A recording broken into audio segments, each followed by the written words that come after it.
ఓం అస్మద్గురుభ్యో నమ. శ్రీమతే రామానుజాయ నమ. జై శ్రీమన్నారాయణ. జై శ్రీరామ్.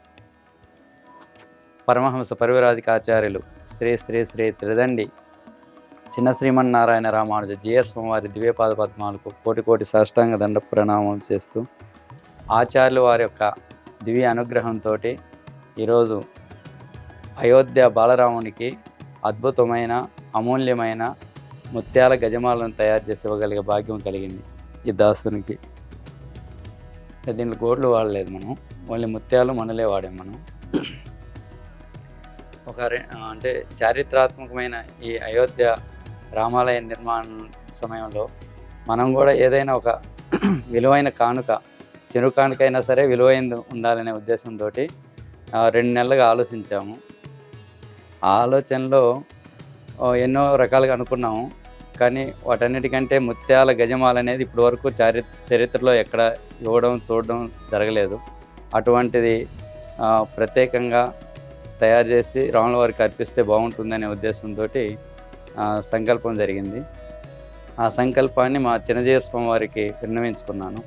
వారు కూడా చాలా బాగుందయ్యా, చేయండి, బాగుంటుందని అన్నారు. వారి యొక్క మంగళాశాసనంతోటి ఈ కార్యక్రమాన్ని మొదలుపెట్టాము. వారి యొక్క అద్భుతమైన అనుగ్రహంతో ఇది సాధ్యమైందని మేము భావిస్తాం. ముత్యాలు సుమారుగా 4 కేజీల పైన ఉంటుంది. ఒక 1/2 కిలో మణులు వాడాము దీనికి. ముత్యాలు ముందు తీసుకుంది మాత్రం 3 కిలోల 600 గ్రాములు తీసుకున్నాము. ఆ తర్వాత కొంచెం తక్కువ పడితే పెంచుకుంటూ పోయామన్నమాట. మొదట ఇది ఇంతవరకు చేసాము, అంతవరకు 3 కిలోల 600 గ్రాములు సరిపోయాయి అన్నమాట. ఆ తర్వాత ఇది చేయడానికి మళ్ళీ ఎక్స్ట్రా వాడాల్సి వచ్చింది మనం. అయితే మనం ఈ మణులను కూడా ఇది చేసాం. మణులను ఇది చేయడానికి కారణం ఏంటంటే, అచ్చం ముత్యాలతో తయారు చేసామంటే ఇంత అందంగా మనకు కనిపించేది కాదు, ఈరోజు ఇంత అద్భుతంగా వచ్చేది కాదు.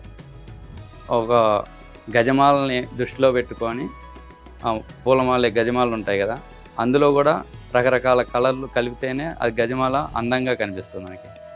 అదే ఉద్దేశంతో ఈ గజమాలను కూడా, ముత్యాల గజమాలను కూడా కలర్ఫుల్గా చేయాలనే ఉద్దేశంతో ఆలోచించాము. దాంట్లో భాగంగానే ఈ గులాబీ పూలకు బదులుగా పింక్ మణులను వాడాము, తులసి దళాలకు బదులుగా గ్రీన్ మణులను వాడామన్నమాట.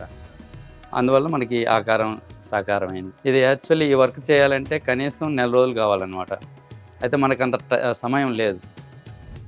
ఒక 2 నెలల క్రితం సంకల్పించినా కూడా కొన్ని మా పరిస్థితుల వల్ల వెంటనే స్టార్ట్ చేయలేకపోయాం. అయితే 10 రోజుల్లోనే పూర్తి చేయాల్సిన టైం వచ్చిందనమాట. దానికి మేము మా కుటుంబ సభ్యులే, కజిన్ బ్రదర్స్ వీళ్ళంతా ఉన్నారు. కొట్టే శేషగిరి అని, వారు మంచి నైపుణ్యం కలిగిన వ్యక్తి అనమాట. అతని సహకారం తీసుకొని మా బ్రదర్ ఇల్లాస్ కూడా ఉన్నారు, కదిరి హనుమంతరావు అని, వాళ్ళ సహాయం కూడా తీసుకున్నాను. వారే కాకుండా మా కుటుంబ సభ్యులు మొత్తం, మా మిస్సెస్, మా పిల్లలు, మేమందరం, మా అల్లుళ్ళు అందరు కలిసి చేసాము. అయితే 9 రోజుల్లో పూర్తి చేయాలనే ఉద్దేశంతో 9 రాత్రులు పగలు రాత్రులు 2 కలిపి చేసామన్నమాట. కొన్ని రాత్రులు నిద్ర లేకుండానే చేసామన్నమాట. అందువల్లనే ఇంత 10 రోజుల్లోనే కంప్లీట్ చేయగలిగాం. మేము సహజంగానే ఇది ధనుర్మాసంలో మాకు చాలా నియమాలు ఉంటాయి.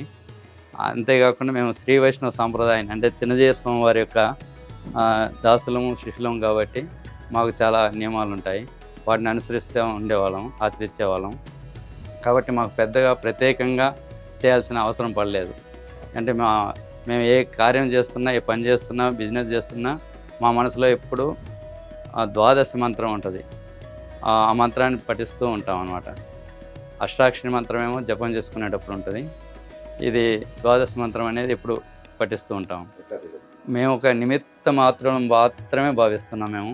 ఎందుకంటే ఇంత గొప్ప కార్యం సాధించామంటే మాది కాదు, ఇది పూర్తిగా చిన్నజీయర్ స్వామి వారి మంగళాశాసనం వల్లనే జరిగింది. వారే మా చేత చేయించుకున్నారని మేము భావిస్తున్నాం.